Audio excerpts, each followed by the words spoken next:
escribe el ángel de la iglesia en Pérgamo, el que tiene la espada aguda de 2 filos, dice esto: yo conozco tus obras y dónde moras, donde está el trono de Satanás. Pero retienes mi nombre y no has negado mi fe, ni aun en los días en que Antipas, mi testigo fiel, fue muerto entre vosotros, donde mora Satanás. Pero tengo unas pocas cosas contra ti, que tienes allí a los que retienen la doctrina de Balaam, que enseñó a Balac a poner tropiezo ante los hijos de Israel, a comer de las cosas sacrificadas a los ídolos y a cometer fornicación. Y también tienes a los que retienen la doctrina de los nicolaitas, la que yo aborrezco. Por tanto, arrepiéntete, pues si no, vendré a ti pronto y pelearé contra ellos con la espada de mi boca. El que tiene oído, oiga lo que el Espíritu dice a las iglesias. Al que venciere, daré a comer del maná escondido y le daré una piedrecita blanca, y en la piedrecita escrito un nombre nuevo, el cual ninguno conoce sino aquel que lo recibe. Señor, gracias porque es una linda oportunidad a través de estos títulos que tú tienes, Señor, a través de tu palabra, que pueda transformar nuestros corazones bajo la guía del Espíritu Santo. Tú eres el Señor que tiene la espada de 2 filos y que quiere trabajar en nuestra vida y en nuestro corazón y corregirnos, Señor, en el nombre de Jesús. Amén. Tomen asiento, hermanos.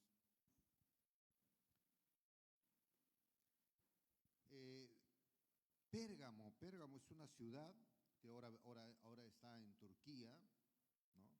En el Asia Menor, y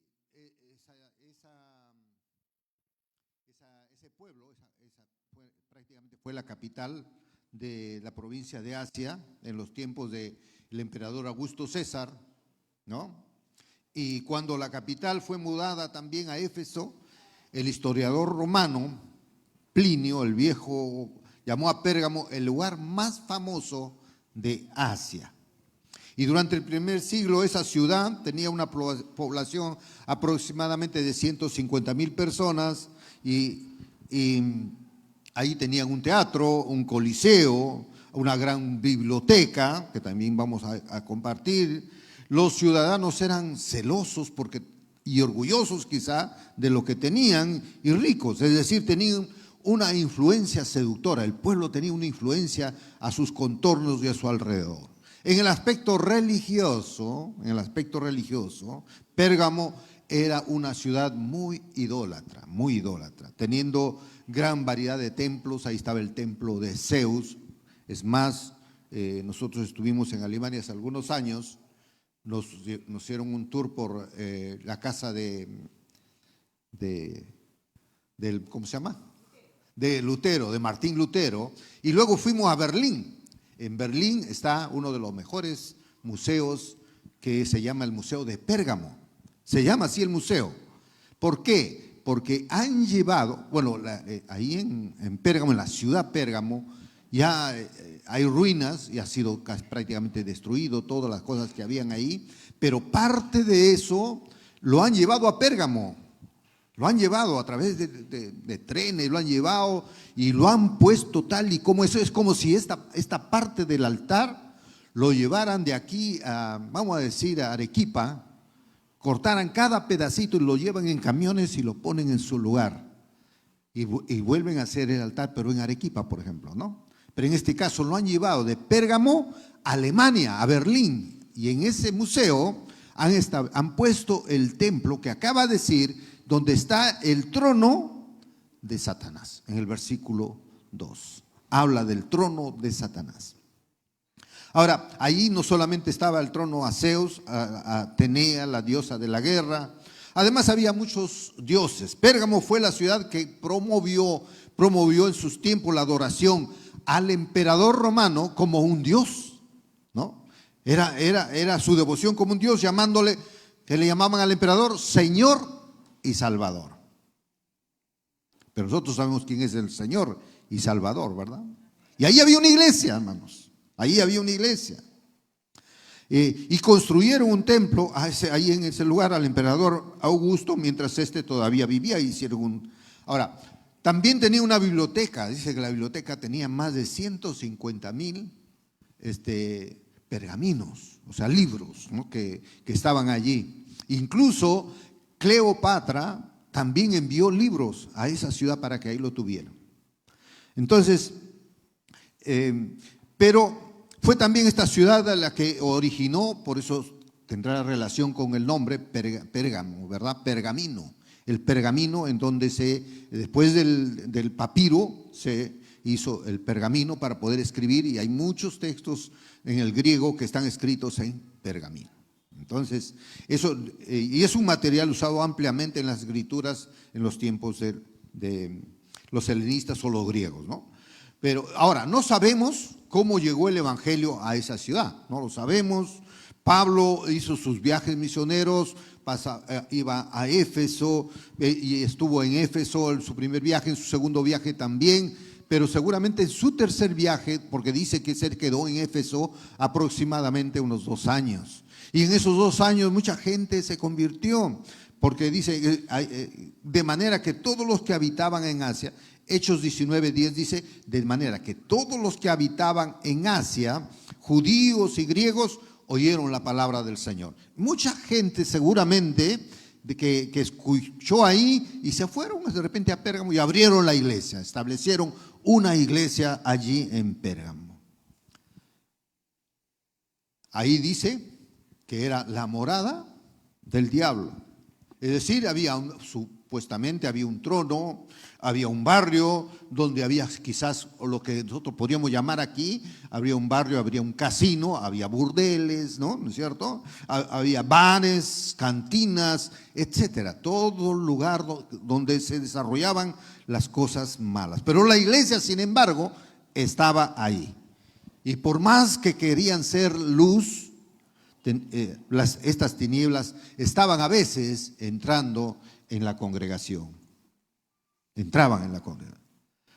Y nosotros podemos entender que el Señor se presenta a la iglesia de Pérgamo como el primer versículo dice, el que tiene, ¿cómo se presenta? El que tiene la espada aguda de 2 filos, versículo 12. La espada aguda de 2 filos.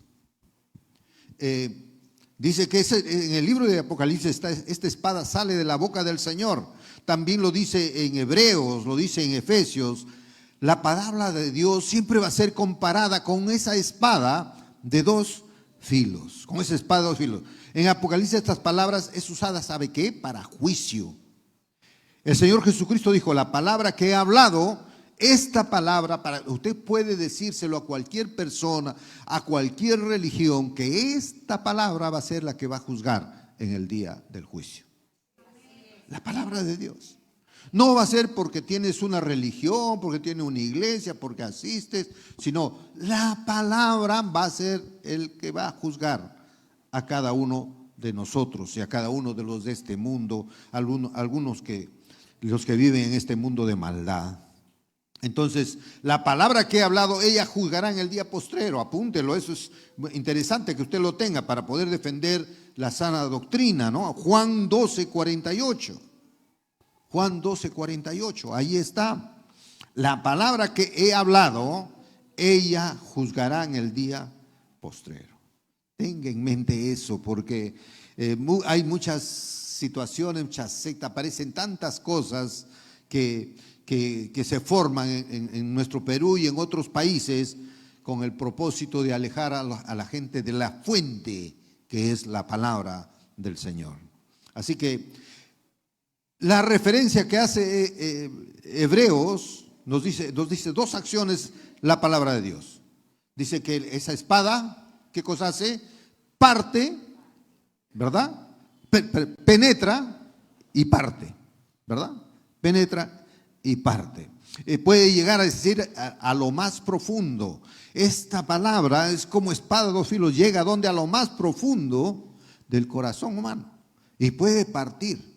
Porque él dice, la palabra del Señor discierne, el Señor es la palabra de Dios, Él es el verbo, Él es la palabra que que conoce lo más profundo de nuestro corazón. No le podemos a Él engañar. Escudriña lo más profundo, como cuando el Señor Jesús habló con la mujer samaritana en el capítulo 4, versículo 16, cuando la mujer le dice, ve, el Señor le dice, ve y llama a tu marido.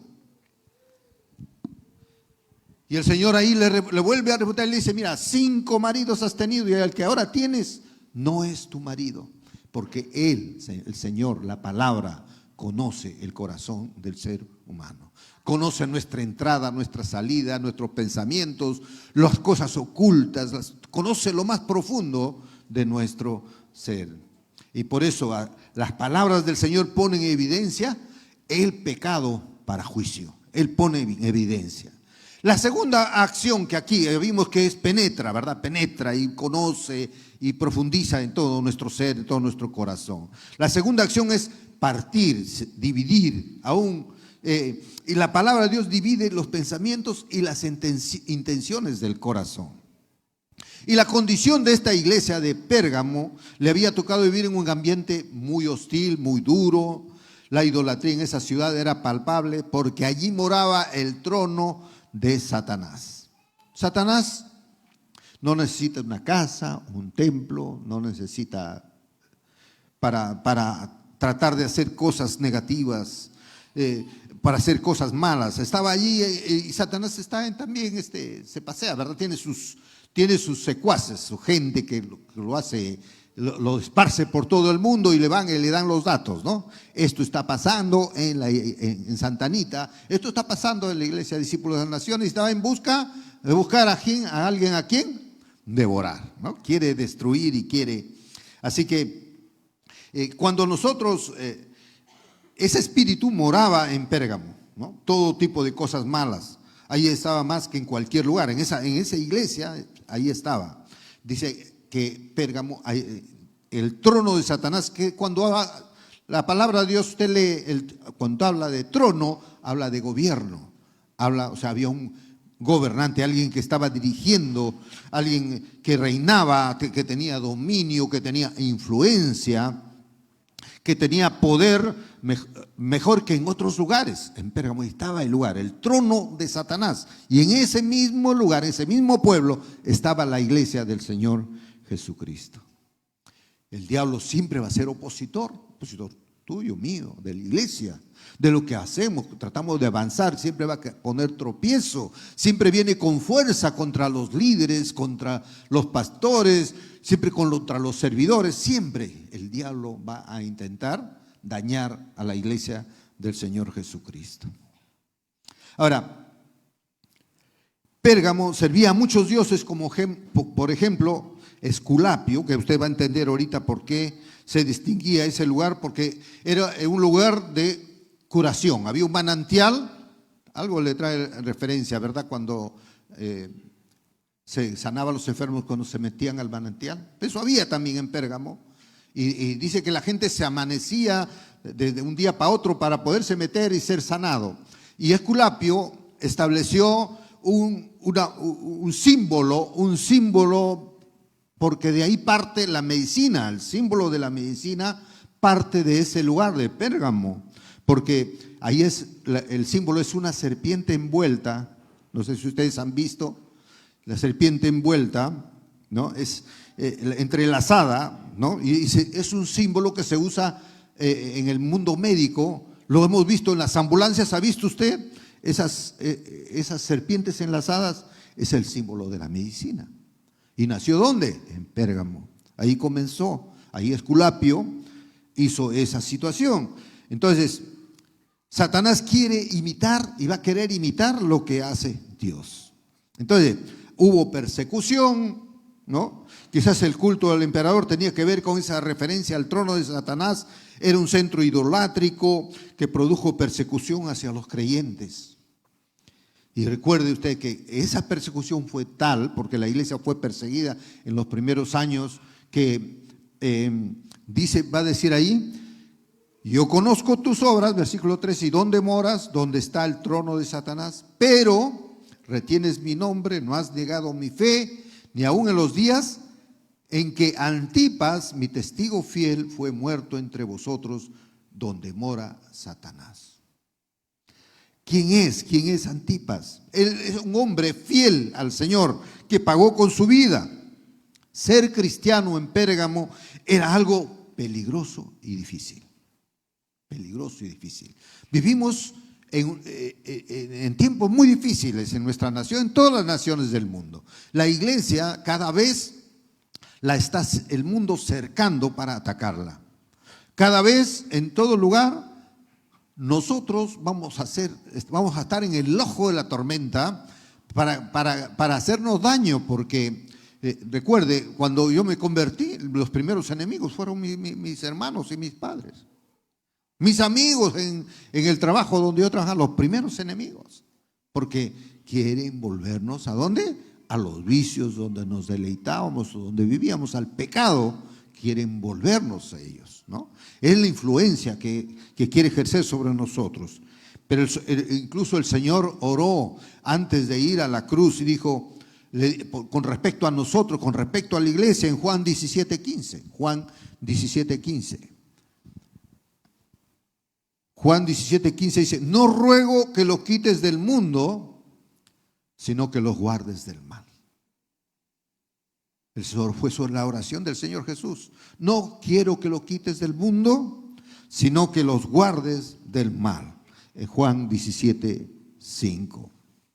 El mantenerse firme es una convicción por el testimonio de Cristo en nuestras vidas. Hay que mantenerse firmes, pero esto produjo que muchos decidieran comprometer sus convicciones con tal de poder tener la aceptación social de la situación que vivía Pérgamo. Querían congraciarse, ¿verdad? Aún los cristianos querían congraciarse con la situación política, social, y de repente por mejores posibilidades de trabajo, cualquier regalía que podrían recibir de ese pueblo.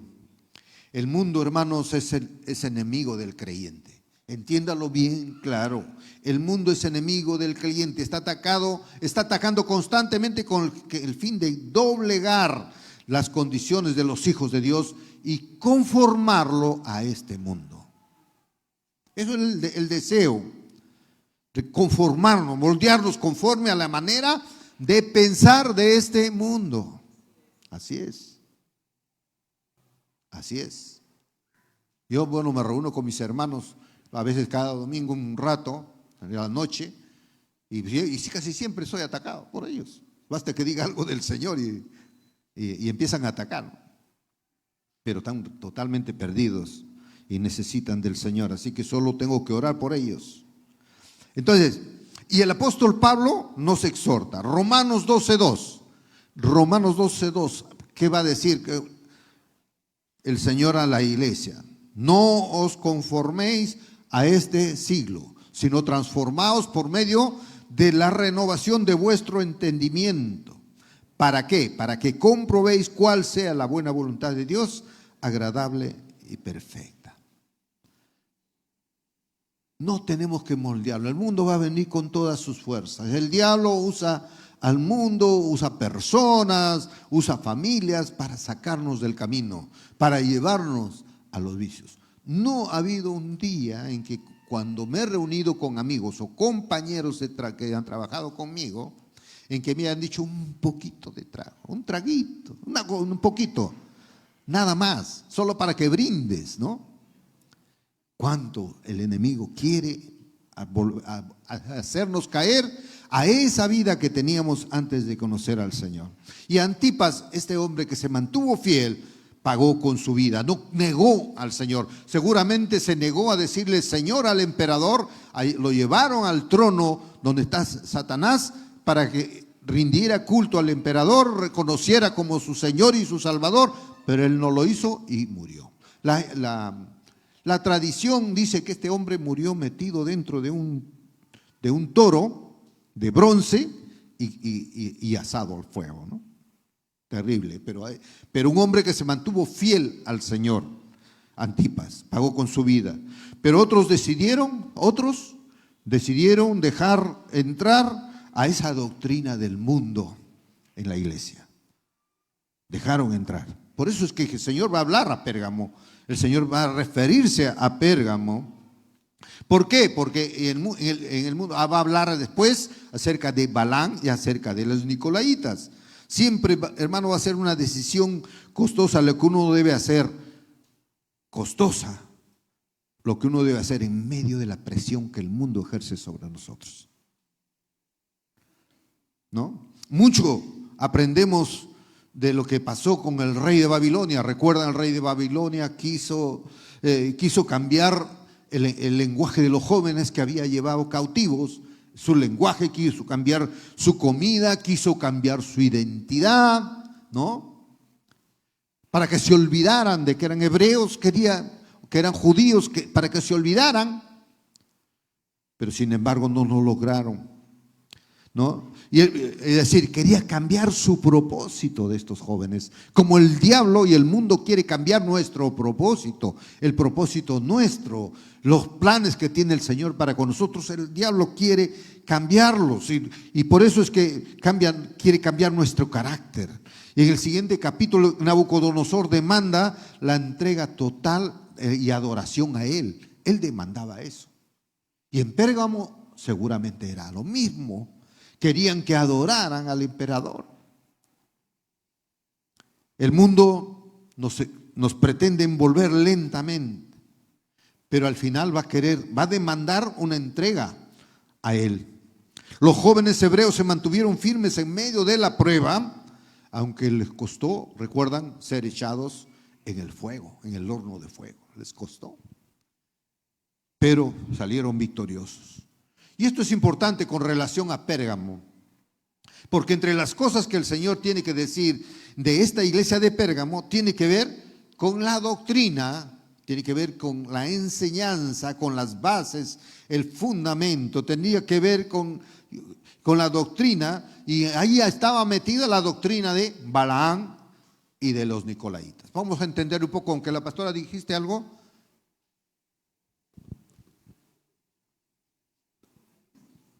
En Apocalipsis, ahí está, el versículo 14, ya estamos en el versículo 14, pero tengo unas cosas contra ti, que tienes ahí a los que retienen la doctrina de Balaam, que enseñaba a Balac a poner tropiezo ante los hijos de Israel, a comer de cosas sacrificadas a los ídolos y a cometer fornicación. Esta es la tercera referencia a Balaam en el Nuevo Testamento. Las dos primeras lo hace en 2 de Pedro 2.15, 2 de Pedro 2.15, si lo puedes poner, y Judas también 1.11 lo pone después. Dice, han dejado el camino recto, se han extraviado siguiendo el camino de Balaam, hijo de Beor, el cual amó el premio de la maldad. Y Judas 1.11, ¿qué dice Judas 1.11? Ay de ellos, porque han seguido el camino de Caín y se lanzaron por lucro en el error de Balaam y perecieron en la contradicción de Coré. ¿Y a qué hace referencia ese deseo de Balaam? Balaam quería enriquecerse por medio de la religión. Balaam intentó, el rey Balac le quería que maldijera al pueblo de Israel. Es lo que quería. Lo llevó a un monte para que desde allí lanzara de palabras de maldición sobre Israel. Lo llevó a otro monte, pero Dios no se lo permitió a Balaam maldecir, ¿no?, al pueblo de Israel. Pero con el fin de obtener dinero, mucho dinero de parte del rey Balac, Balaam, como no podía, porque Dios le ordenaba que no maldijera a Israel, entonces él meditó y dijo, algo hay que hacer, ¿no? ¿Y qué cosa hizo? No pudo hacerlo porque Dios no se lo permitió, pero sin embargo ideó hacer fornicar a los hijos de Israel con las hijas de las moabitas. O sea, envía a las moabitas ahí para que se acuesten con los israelitas, para que empiecen a contaminarse y así a sí mismos se van a destruir. El enemigo quiere hacer eso con nosotros.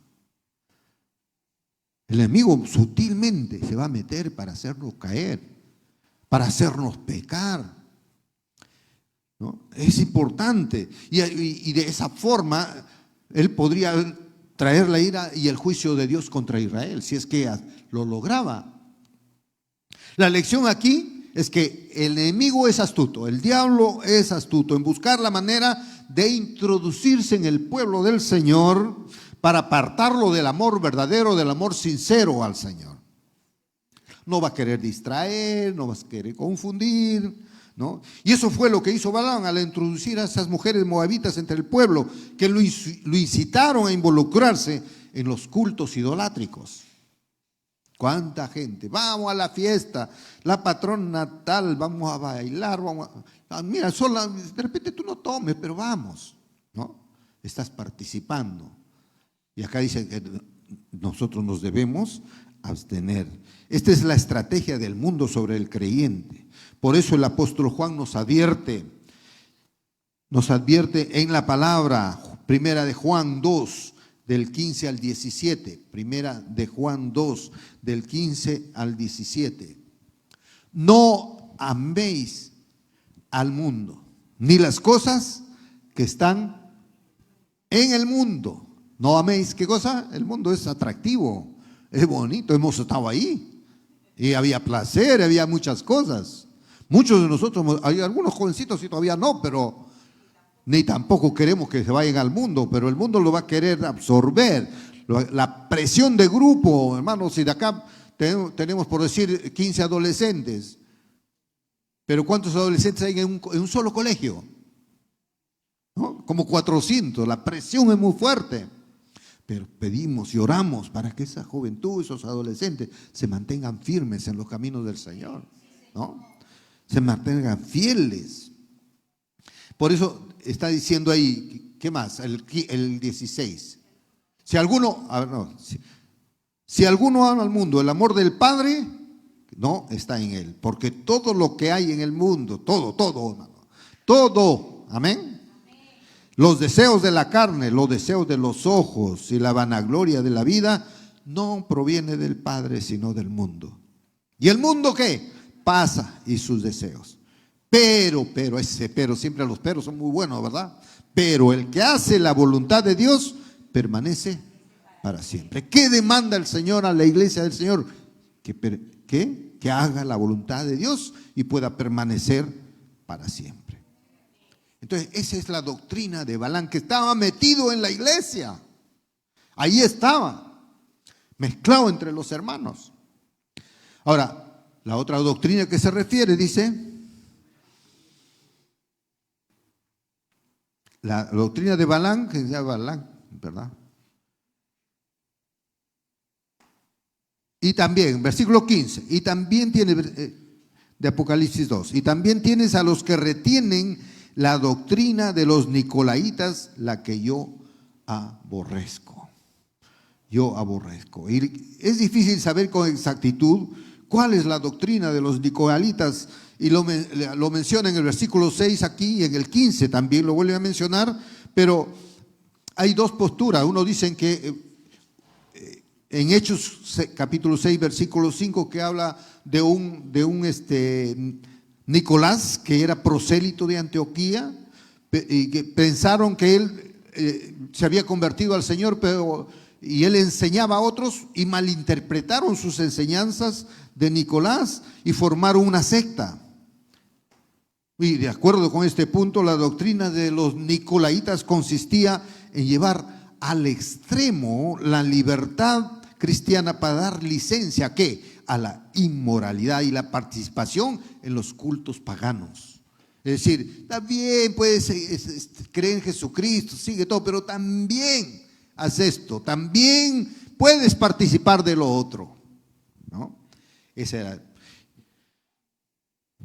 Ahora, sin embargo, la evidencia histórica, el significado de nicolaíta, en el punto de vista, se basa en el origen de la palabra Nico, que significa conquistar, ¿verdad? La palabra en el griego, conquistar. Y laicos, que significa pueblo. De manera que esto significa, los nicolaitas, conquistando al pueblo. Es decir, la doctrina de los nicolaitas se va a meter para conquistar tu corazón. Se va a meter para atraerte sutilmente. Amén.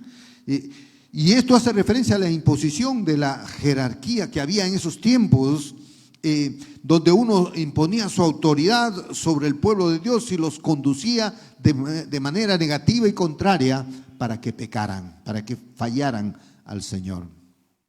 Por eso nosotros no tenemos que dejarnos conquistar. Y hermano, ahora hay mucha situación por la cual atravesamos. Es tan fácil entrar a las redes sociales y conocer lo que pasa en otras iglesias, lo que pasa en las sectas, ¿no? Incluso hay cursos gratuitos que te ofrecen para que tú puedas aprender de ellos. Por ejemplo, un ejemplo claro es que hay una secta que quiere que nosotros, los cristianos, nos circuncidemos, que guardemos el sábado y que nos circuncidemos como lo hacían los judíos, ¿no?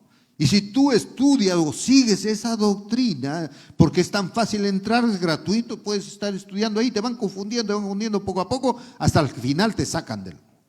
Así es. Tenemos que tener cuidado con lo que vemos. Por eso es bueno consultar con sus hermanos mayores, con sus líderes. Mire, estoy viendo esto, ¿qué le parece? ¿Está bien, hermano? ¿No?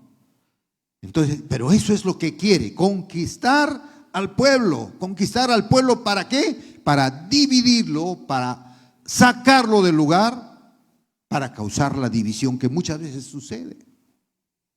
O las famosas doctrinas de la prosperidad, que solamente se habla, tú eres lo mejor, eres súper valiente, eres rico, y tantas situaciones que podemos ver y que están en internet tan abiertas. Espero que nuestro Dios no confunda su corazón, hermano. Amén. ¿Cuál sería entonces la respuesta de la iglesia en Pérgamo hacia esas falsas doctrinas? ¿Cuál sería la respuesta? El problema principal de la iglesia de Pérgamo era que retenían a los que le enseñaban la falsa doctrina. Es decir, había, y ahí le permitían estar juntos, ¿no? Ahí estaban juntos, había murmuraciones, decía, mira, uy, a mí me parece esto, a mí me parece lo otro, ¿no? Había esas cosas. Y esto da a entender que los ancianos de la iglesia lo estaban dejando pasar y no hacían nada para detener el engaño que se estaba propagando entre los creyentes. Recuerde, un poquito de levadura leuda toda la masa. Algo pequeño se puede hacer grande, ¿no? Se puede hacer grande. Una herida que constantemente que te rascas y te rascas, se va a crecer, ¿no? Por eso entendamos, la falsa doctrina es muy peligrosa cuando entra en la iglesia. Tiene el potencial de destruir completamente la obra de Dios en poco tiempo, aunque haya tomado años construirse. Es obra del enemigo, quien es padre de mentira y miente desde el principio. Entonces tenemos que cuidarnos los unos a los otros. Si por ahí nos damos cuenta de algo que puede estar pasando, simplemente, ¿qué tenemos que hacer? Hay que corregir. Amén. Hay que corregir. Y acá vamos a ver algunas sugerencias que podemos tomar en cuenta al ser detectada de repente alguna falsa enseñanza en la iglesia del Señor, ¿no? ¿Qué podemos tomar en cuenta para detectar lo que puede estar pasando? Si algo pasa, ¿qué tenemos que hacer? Si escuchamos a alguien que está metido en todas estas cosas, ¿qué tenemos que hacer? Tenemos que, en primer lugar, tomarlo aparte. Tomarlo aparte. Llamarle la atención, tomarlo aparte. En el caso, recuerdan la historia de Apolos, que estaba diciendo, se había convertido al Señor, pero él quería que fueran como los israelitas, que tenían estaba hablando que no había resurrección. Entonces Aquila y Apolos, que eran hombres mayores, líderes, lo llevaron aparte. ¿Lo llevaron aparte para qué? Para ponerle claramente la doctrina en lo que creían, para que se corrigiera Apolos. Eso es lo que tenemos que hacer. Si alguien está en esa situación, tenemos que llevarlo aparte y corregirlo. Mire, la palabra de Dios dice así, esto no está bien, nosotros creemos en esto, tenemos una base en la cual nosotros creemos y por eso es que te llamamos la atención. Te llamo la atención. Entonces, y fue provechoso en este caso para Apolos, porque fue un instrumento grandemente utilizado por Dios después de esa corrección, porque estaba teniendo una doctrina equivocada. En segundo lugar, ¿qué tenemos que hacer? Ya, si él insiste en seguir en lo mismo, la persona insiste, tiene que haber una reprensión pública. ¿Ah? Tito 1 del 10 al 11 dice, donde dice, hay aún muchos contumaces, habladores de vanidad y engañadores, a los cuales, mayormente los de la circuncisión, siguiente, a los cuales es preciso, ¿qué cosa es preciso? Tapar la boca, ¿no? Que trastornan casas enteras enseñando por ganancias deshonestas lo que no conviene. Si la persona ha sido tomada parte y no se corrige, es necesario darle disciplina, como dice ahí, taparle la boca, disciplina de silencio, es decir, tal hermano no debe tomar parte pública en las reuniones hasta que muestre evidencias de haber corregido esa doctrina que está enseñando. Eso es lo que significa el tapar la boca, no simplemente decirle que no puede hablar en la reunión. Se trata de silenciar por medio de la palabra, como lo hizo nuestro Señor Jesucristo, silenció a los saduceos sobre la falsa doctrina sobre la resurrección, ¿verdad? Jesús corrigió eso. Mateo 22:34, ¿qué dice Mateo 22:34? Así es como los corrige. Entonces los fariseos, oyendo que había hecho callar a los saduceos, se juntaron a una. ¿Qué más? Y uno de ellos, intérprete, le preguntó para tentarlo, es decir, querían imponer su doctrina, pero Jesús los corrigió. Y al hacer esta reprensión pública que nosotros hagamos con alguna persona que no quiere corregirse, entonces tenemos que contradecirla con la verdad de la sana doctrina. Es necesario que nosotros, los hermanos en la iglesia, tengan la capacidad, queremos que usted tenga la capacidad no solamente de detectar lo falso, sino de exponer lo verdadero. Mientras usted conoce lo verdadero, lo falso no tiene cabida. Amén. Y va a poder defender, va a poder corregir. Si algo nuevo por ahí quiere aprender, esta palabra es la que lo va a guiar y lo va a conducir. Esto tiene que enseñarle. No lo que dice el internet, lo que dice las redes sociales, sino lo que dice la palabra del Señor. ¿Para qué? Y esto con el fin de que esa falsa enseñanza no siga propagándose entre los creyentes y sepan identificar el engaño. ¿Cuál fue la respuesta o cuál debe ser la respuesta inmediata de la iglesia? Debería ser apartarse de tal hermano. De acuerdo a lo que dice con 2 de Tesalonicenses capítulo 3, el versículo 14 y 15, que dice, si alguno no obedece a lo que decimos por medio de esta carta, a ese señaladlo y no os juntéis con él para que se avergüence. Mas no lo tengáis por enemigo, sino amonestadlo como a hermano. Hay que ser muy sutil, con mucho amor. Aquí tenemos que tratar así. La corrección es con amor, amén. No señalarlos, sino que nos invita a que corrijamos al hermano. Y también en 1 Timoteo capítulo 6, verso 3 al 5, si alguno enseña otra cosa y no se conforma a las sanas palabras de nuestro Señor Jesucristo y a la doctrina que es conforme a la piedad, está envanecido, nada sabe y delira acerca de cuestiones y contiendas de palabras, de las cuales nacen envidias, pleitos, blasfemias, malas sospechas, disputas necias de hombres corruptos de entendimiento y privados de la verdad, que toman la piedad como fuente de ganancia. Apártate de los tales. Tremendo, ¿verdad? Entonces estamos viendo el proceso de por qué no debemos tomar en cuenta al detectar cualquier falsa enseñanza en la iglesia y corregir, llevarlo aparte, una represión pública y finalmente también hay otro paso que hay que tomar. Si se persiste y sigue con lo mismo, la excomunión. Es el tercer paso que hay que hacer para corregir. Al no corregir, será necesario poner fuera de comunión la iglesia con el fin de que la levadura no leude toda la masa. Es decir, que el mal continúe propagándose. Ese fue el caso de Himeneo y Alejandro, quienes dice naufragaron en la fe. A quienes, si lo puede poner en 1 Timoteo 19 y 20. 1 Timoteo 19 y 20. Un caso en que esa situación se continuó propagando. Dice 1 Timoteo 1 del 19 y 20. Manteniendo la fe y la buena conciencia, desechando la cual, ¿qué dice ahí? Naufragaron en cuanto a la fe algunos, el 20, de los cuales son Himeneo y Alejandro, a quienes entregué a Satanás para que aprendan a no blasfemar. Tremendo, ¿verdad? La excomunión. Al no poder corregirse esa situación, simplemente la excomunión.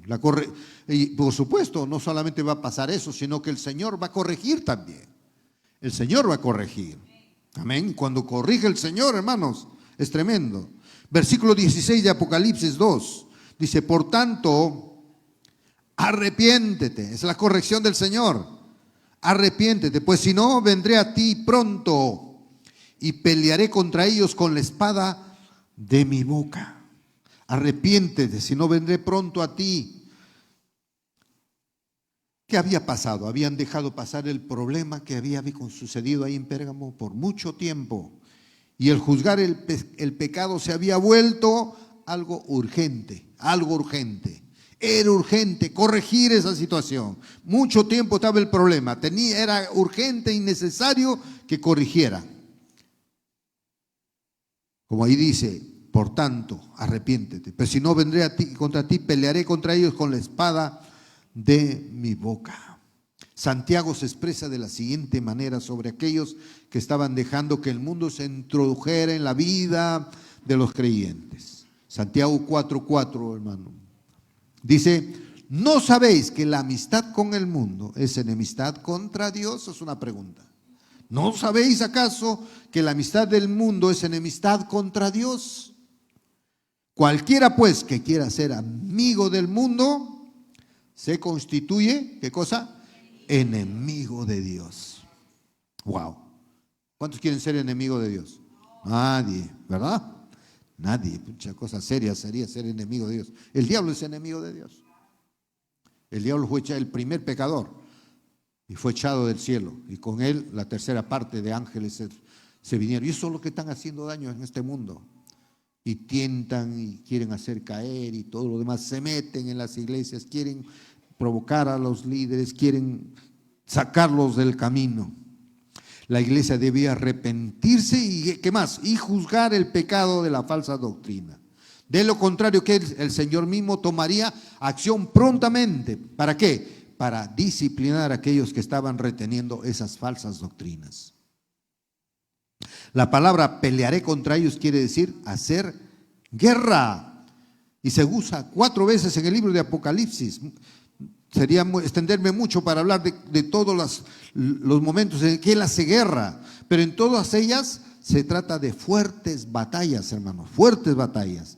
Tal es lo grave de que estos hombres estaban haciendo en la iglesia que era necesario que el Señor pusiera su disciplina, que el Señor lo hiciera. Ahora, estamos viendo que primero siempre hay en estas cosas del Señor, siempre encontramos que hay ¿cómo se llama? Primero un halago, ¿no?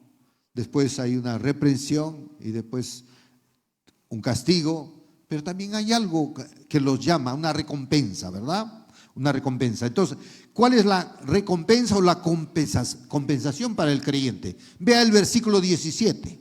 ¿Qué dice el versículo 17 de Apocalipsis 2? al que venciere, daré a comer del maná escondido. ¿Cuál es el maná escondido, hermanos? ¿Cuál es? Sidney Maxwell, en su libro Las 7 iglesias, él explica, dice, en Hebreos 9, el maná estaba escondido en una urna de oro. En Juan, en el capítulo 6, el maná es el Señor Jesucristo que descendió del cielo, pero ahora está en la urna de oro. El maná es ahora nuestro Señor Jesucristo glorificado en el santuario. Y sigue diciendo, Él está ahora, ¿dónde está ahora? En el trono de Dios, ¿verdad? Ahí está presente, ahí está. ¿Y qué es lo que le dice? Al que venciere daré comer el maná escondido. El maná escondido. Y esta tiene que ser la ocupación de cada creyente. Tiene que disfrutar del Señor Jesucristo en la gloria. El maná es esto, hermanos. Es la palabra. Es la palabra de Dios. El maná, por eso confesamos, esta es mi Biblia, soy lo que dice que soy. Porque es el maná, es el alimento que tenemos que dar constantemente, todos los días de nuestra vida. Amén. Esto es mejor que cualquier alimento, porque trata con el espíritu, trata con el corazón, lo transforma, saca a luz lo malo, hace ver para que tú te arrepientas y vuelvas al camino.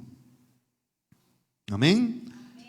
Debes debe ser nuestra ocupación disfrutar del Señor Jesús en la gloria, porque el maná, este maná sostiene. Incluso mientras usted vive en el mundo, aunque pueda estar en el peor lugar donde está Satanás, pero si usted tiene el maná, está lleno, está libre. Amén. ¿Qué más dice? Sigue diciendo el versículo 17. Y le daré, ¿qué cosa? ¿A cuántos recibieron la piedrecita blanca? Ahí tienen una piedrecita blanca, ¿verdad? Todavía, eso al final lo vamos a hacer.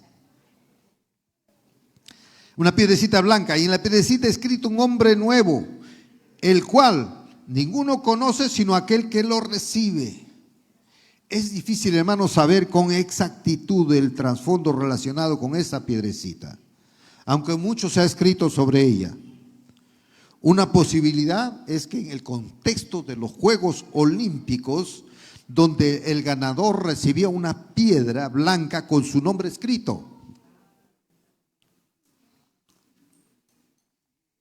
Es una manera de premiar a los ganadores. El creyente es comparado, según de Timoteo 2:5, hermano, ya vamos terminando.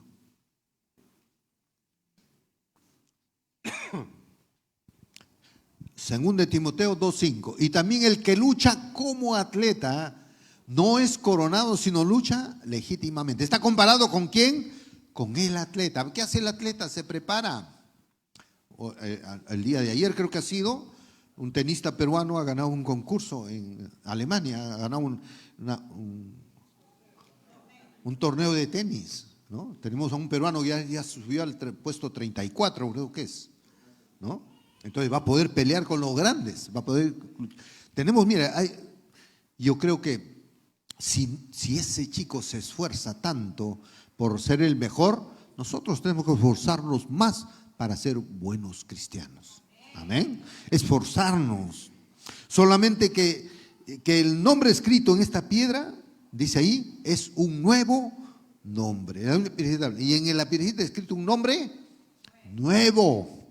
Yo quería que esa piedrecita que les han entregado, primero escribí el nombre de cada persona, pero chiquita, ¿no? Pero dice que acá es un nombre nuevo, que tiene que ver con carácter, tiene que ver con personalidad, que tiene que ver con lo que hiciste, ¿no? Por ejemplo, de repente calificará uno el madrugador, ¿no? El intercesor, ¿no? El pelotero fiel, ¿no? Me gusta el fútbol. Alianza campeonó, ¿no? El pelotero fiel, el vencedor, ¿no? Hay tantos títulos que estará ese nombrecito ahí en esa piedrita. Y el Señor te dirá, tu carácter, que cuando fuiste cristiano en la tierra, ahí estará descrito. A mí que de repente me dirán algo, me gustaría que me ponga servicial. ¿Ah? Pero un nombre nuevo, hermanos. Hay varios personajes cuyos nombres fueron cambiados. Abraham fue cambiado, amén, a Abraham. Saraí, a Sara, la mujer que engendró. A Jacob fue cambiado cuando tuvo un encuentro con el Señor. Hablando de encuentro, en julio tenemos un encuentro con el Señor. Tenemos un retiro espiritual que va a ser de mucho provecho. No se lo pierda. Si usted ha venido por primera vez, prepárese porque ese va a ser un tiempo muy especial, ¿no? Una experiencia sobrenatural. Es un trato de Dios especial. Así Jacob fue y tuvo un encuentro personal. Le cambió el Señor y ¿qué le puso? Israel. Le cambió de nombre. Amén. Simón, ese hombre atrevido y violento, le puso Pedro, roca. El Señor, ¿no? Y yo sugiero que este nombre es dado por el Señor Jesucristo mismo y refleja una relación íntima y personal con Él. Esa relación íntima y personal con Él estará nuestro nombre en esa piedrecita. Póngase de pie. Póngase de pie. Saque su piedrecita. Levante su piedrecita en alto. Usted ha sido una visita en este día. Si hay un paso que hay que dar siempre, si usted ha venido por primera vez, hay un paso que hay que dar. Así como dice Apocalipsis, lo primero que tenemos que hacer para estar con Dios es confesar nuestros pecados. Confiésale que eres pecador hoy, en este momento. Cierra tus ojos que has venido por primera vez. Confiésale al Señor que eres pecador. Y como dice Apocalipsis también, arrepiéntete de tus pecados. Arrepiéntete, es decir, significa un cambio, ya no más. Arrepiéntete de tus pecados. Y el tercer paso es, reconoce que Jesús tomó tu lugar. Dile, yo reconozco que Jesús tomó mi lugar en la cruz, para que Él sea castigado y no yo por mis pecados. Y yo le recibo, dile, a Jesús en mi corazón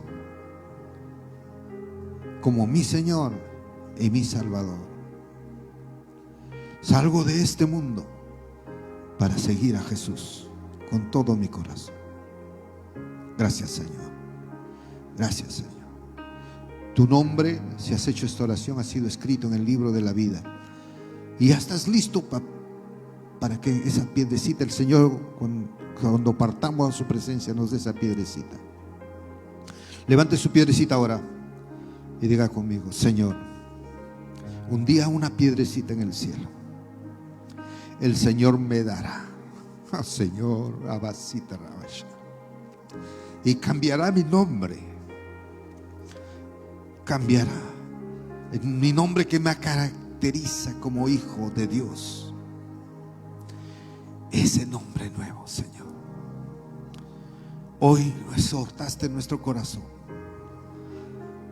para que cuidemos nuestra comunión con el Señor, para que nos arrepintamos cuando pecamos, para que podamos vivir para el Señor, para que como el maná comamos de la palabra. Señor, gracias. Gracias por amarnos tanto y por prepararnos, Señor, en la revelación del Apocalipsis. Nos estás diciendo, nos estás corrigiendo, nos estás halagando también por algo que sí hacemos, pero también nos estás corrigiendo y nos prometes los premios, Señor. Nos prometes el maná. El maná en el cielo, Señor, será algo exquisito, glorioso. Y esa piedrecita con nuestro nombre. Gracias, Jesús, por ser nuestro Señor. Ayúdanos a corregirnos si estamos haciendo lo malo, participando de murmuraciones, de cosas que estamos viendo, Señor, y que no nos están haciendo bien.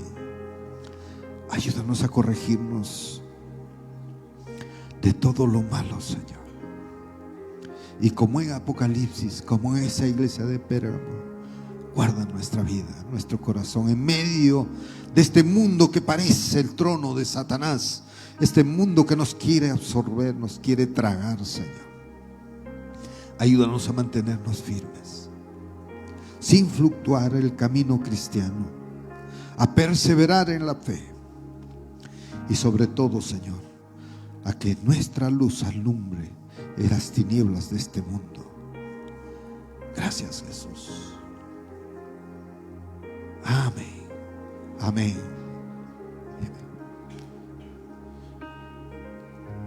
Quiero hacer un llamado.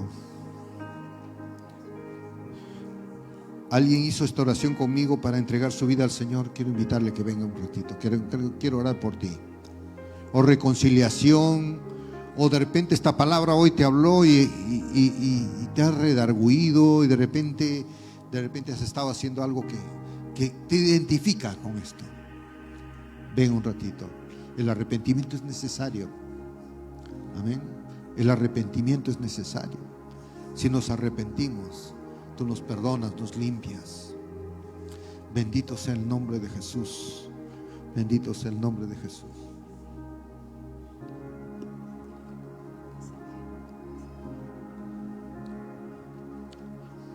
Pon el versículo, hermano. Apocalipsis, los últimos versículos 16 y 17, creo es. Gracias, Señor. Gracias por este tiempo hermoso con tu pueblo. Gracias porque tú eres un Dios que llama al arrepentimiento y nos reconcilia contigo, Señor. Pero hoy nos has hablado de una manera tan bella, Señor. Aleluya.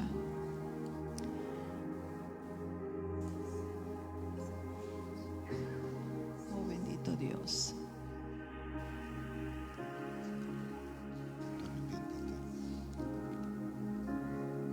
Gracias, Señor. Gracias por tu palabra.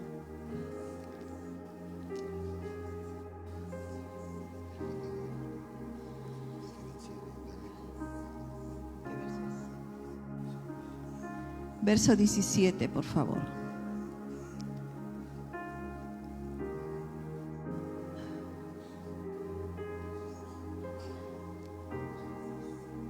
Gloria a Dios. Quiero que me miren un ratito en este último pasaje.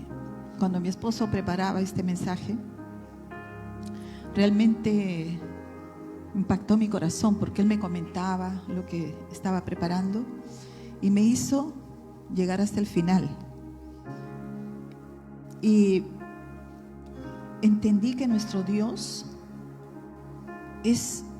no solo nos da la salvación, la vida eterna, sino que en cada mensaje que da a las iglesias nos hace ver que si fallamos, si pecamos, nos arrepentimos, pero Él siempre termina: te voy a premiar, te voy a dar un premio, te voy a dar una recompensa.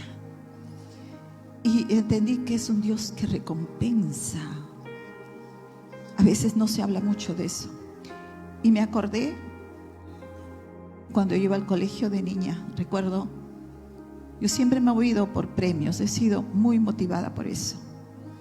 Y ahora entiendo, como cristiana, que el que me ha motivado a buscar su recompensa ha sido Él. Siempre me moví por recompensa. Y recuerdo que mis padres me decían: hijita, si te sacas la medalla cada semana, te voy a dar un premio. Y yo decía: quiero ese premio. Y me venía con la medalla. A fin de año, si traes un diploma con tu medalla, te voy a comprar.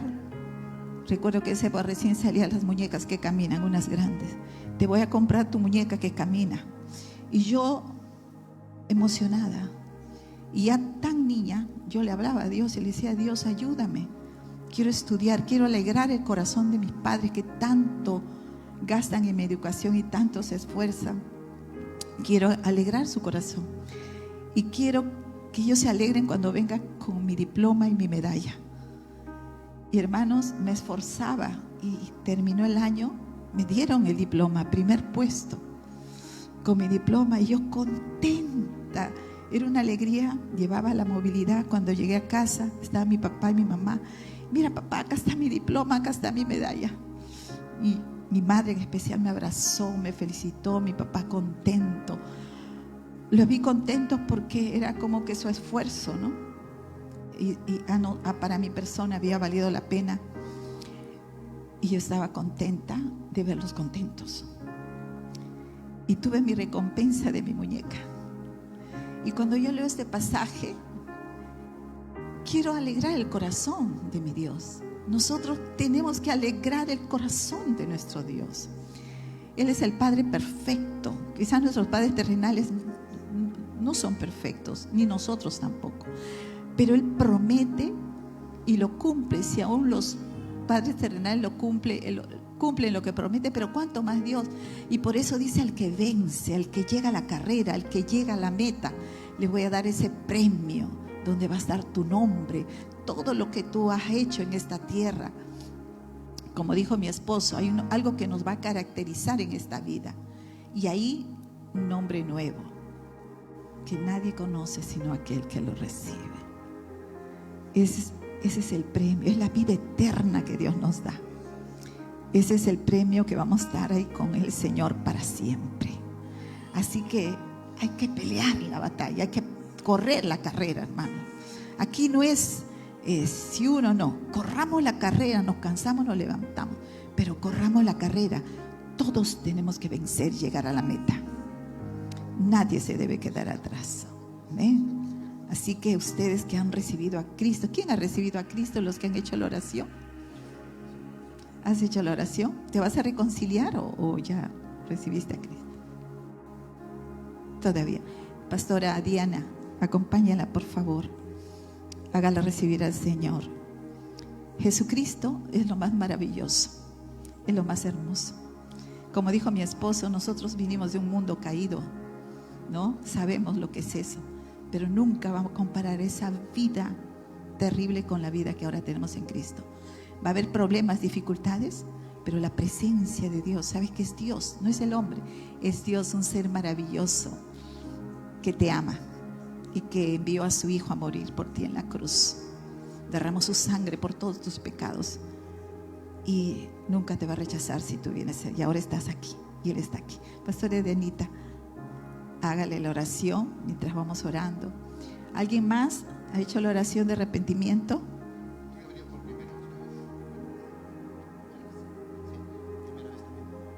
¿Sí? Muy bien. ¿Cristo? ¿Has escuchado el mensaje antes? ¿No? ¿Sí?